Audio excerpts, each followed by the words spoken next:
So I'm going to show you the history of the Battle of the Two-Nation State between Palestine and Israel. On May 16, 2011, the New York Times published this so-called long overdue Palestinian state by Mahmoud Abbas, who was the president of the Palestinian National Authority, called for the United Nations to recognize a Palestinian state based on the pre-1967 borders, regardless of negotiations with the State of Israel. So the article appeared just so happened to be a few days before Obama's speech was to take place in the Arab Spring, in which President also tried to jumpstart the peace negotiations between Israel and Palestinian Authority so they could have an agreement on two-state solution.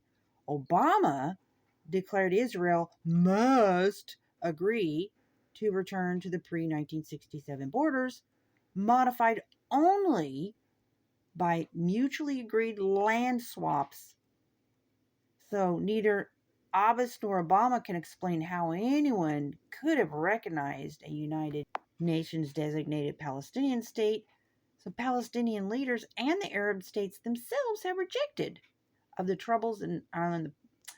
So Yeats once wrote, "Great hatred, little room, maimed us at the start in Palestine. At the start, there was plenty of room, more than enough for a prosperous Jewish state. There was plenty of room for them both to be prosperous." In case you didn't know, after World War I ended with the dismantling of the Ottoman Empire, the League of Nations established the mandate for Palestine, including all of the land that is now Israel, the West Bank, and the Gaza Strip, plus the entire territory east of the Jordan River, now called the Kingdom of Jordan. The area under the mandate was as large as Syria and about half as large as Iraq, yet the total population at the time was less than 1 million, 10% of which was Jews.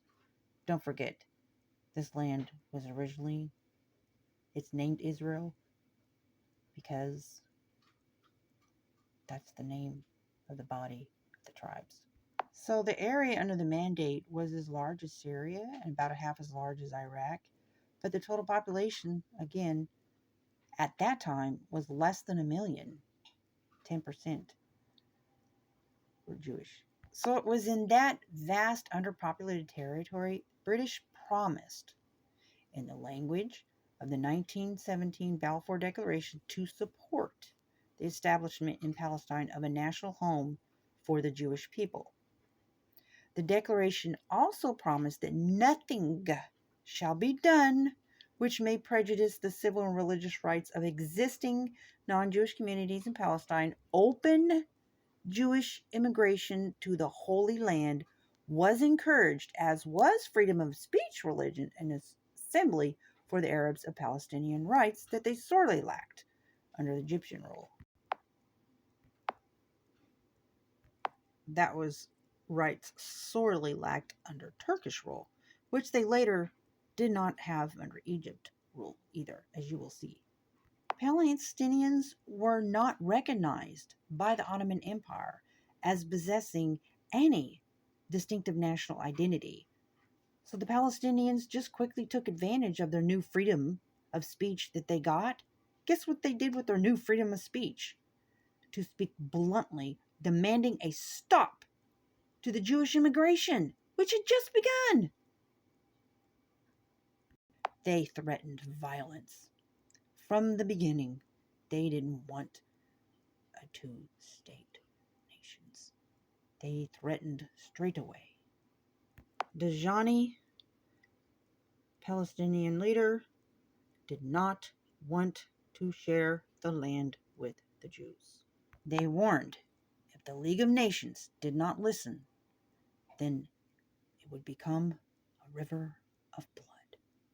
It was not granted, so they took into Jerusalem straight away, a very, very holy place for Jewish and Christians alone, or both, in April 1920. This is when Palestinians poured into Jerusalem. The Muslim mayor, the Palestinians, worked up the crowd to attack.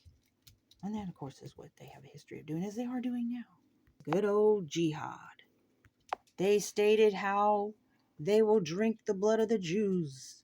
Islamic slogans like Muhammad's religion was born with the sword, thousands surged through the Jewish quarter into the West Jerusalem. The mobs vented their rage against any Jew they could find, burning and looting homes and stores and even attacking British and Arab policemen. After several days of rioting, the final toll was 6 Jews dead, hundreds beaten, widespread destruction of property.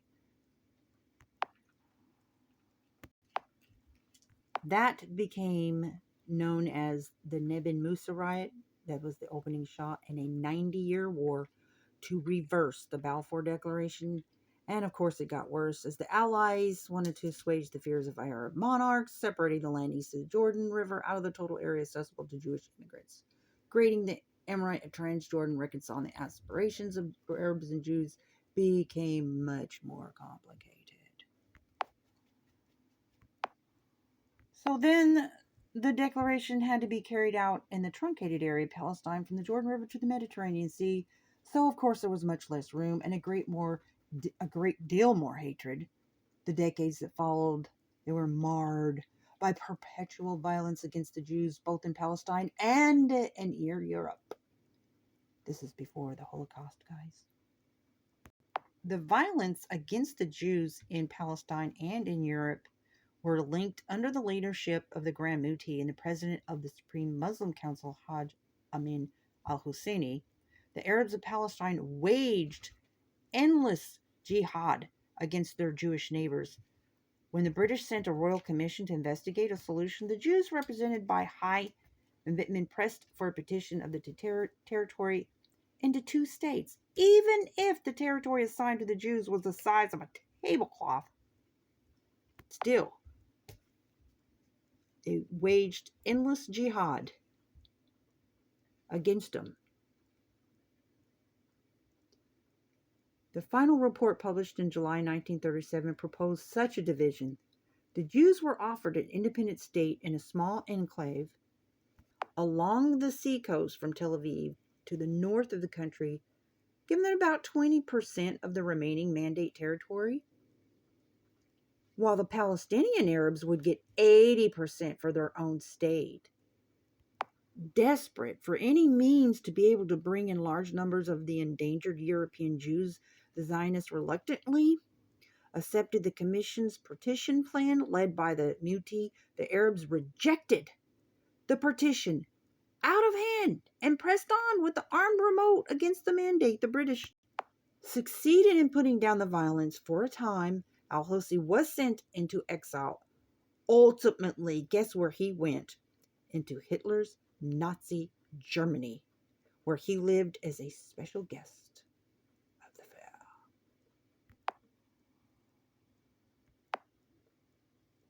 They had their chance for 80%,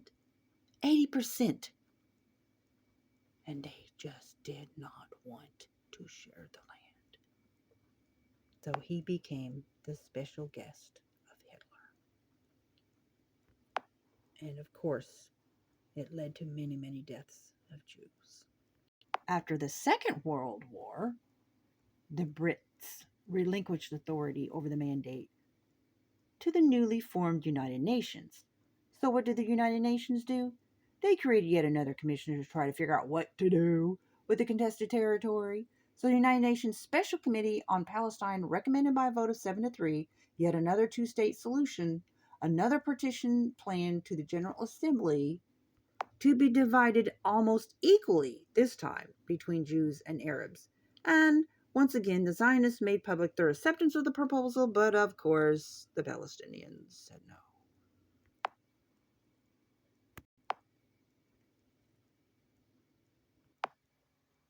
Free Palestine. What a lie. Oh no, they just said that any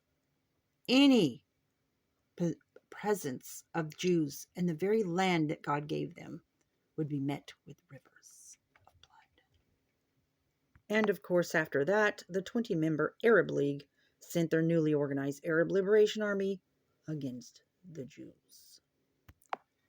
Elements of 5 regular Arab armies, Egypt, Jordan, Syria, Iraq, and Lebanon, invaded Israel on May 15, 1948.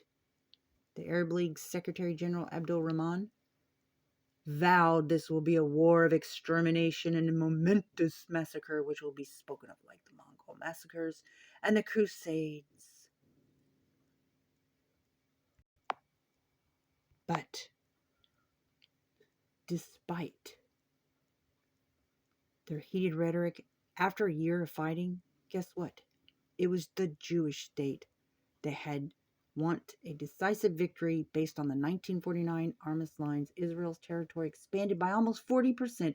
The Palestinian Arabs were the big losers. For the second time in 10 years, their leaders rejected a partition plan that would have given them independence and more land designated for their state than for the Jewish state. So instead, they ended up with, they would have got more than what the Jews got. But instead, they ended up with nothing because of their hatred, and 650,000 Palestinians became refugees. So, Jordan's King Abdullah sent his Arab legion to occupy the Palestinian West Bank and annex the territory to his kingdom. Egypt took the Gaza Strip, and for the next 18 years denied Palestinians any civil rights. It never occurred to the rulers of Jordan or Egypt to create a state for the homeless Palestinians. Nor did new Palestinian leaders like Yasser Arafat protest this occupation of their land.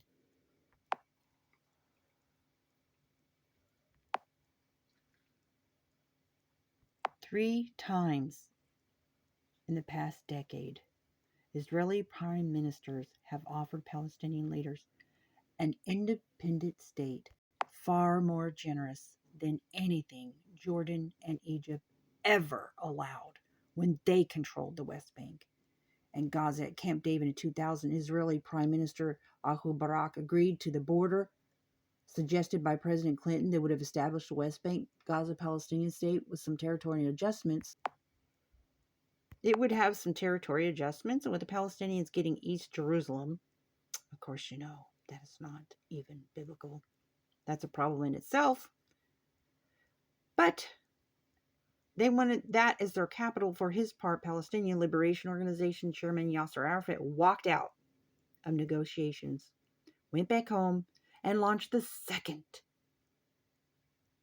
and invoking Islamic Jew hatred as justification. The Palestinians conducted a 3-year brutal campaign of suicide bombings against Israeli pizza parlors, wedding halls, and many places.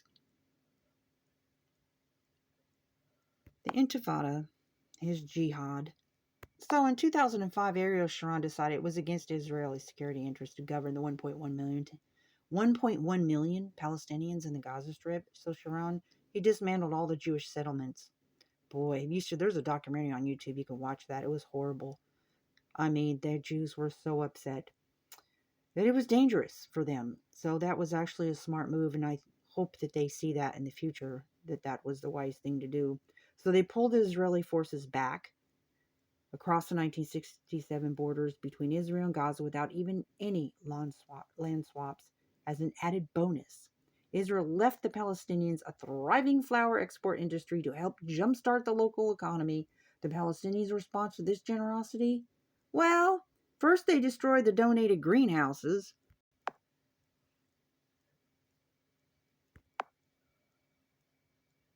Then they launched a war of missiles and rockets against civilian targets in Israel. In September 2008, meeting in Jerusalem, the Israeli Prime Minister Ahmed presented President Abbas with a detailed map of a future Palestinian state that, with land swaps, would constitute close to 100% of the territory of the West Bank and Gaza. Prior to the June 1967 war, Al-Merit also offered to divide Jerusalem, enabling the Palestinians to locate their capital in the eastern half of the city, promising to come back the next day for further discussions. Abbas took Elite's map to his Ramallah office. He took it to his Ramallah office just a few miles outside Jerusalem for his aides to study, but Abbas never returned with this map That was the last time the Israeli and Palestinian leaders met. Many times over the last 63 years, both the international community and the state of Israel have offered the Arabs of Palestine their own state, and each time these offers have been met with violence. More violence against Jewish citizens. Neither President Abbas nor President Obama at that time are ignorant of this fact. They just chose to ignore it. Mr. Abbas, this refusal seems to be part of a consistent thread woven throughout the Arab war against the Jews. Obama's positions was to neglect our ally. And so when you hear about this free Palestine, free Palestine, free Palestine, you go and you look at my video where I show how they're threatening, and this was before the 10/7 attack that is ongoing, by the way, is to exterminate them. Understand what it is they want. They do not want the Jews there, period. That is the facts.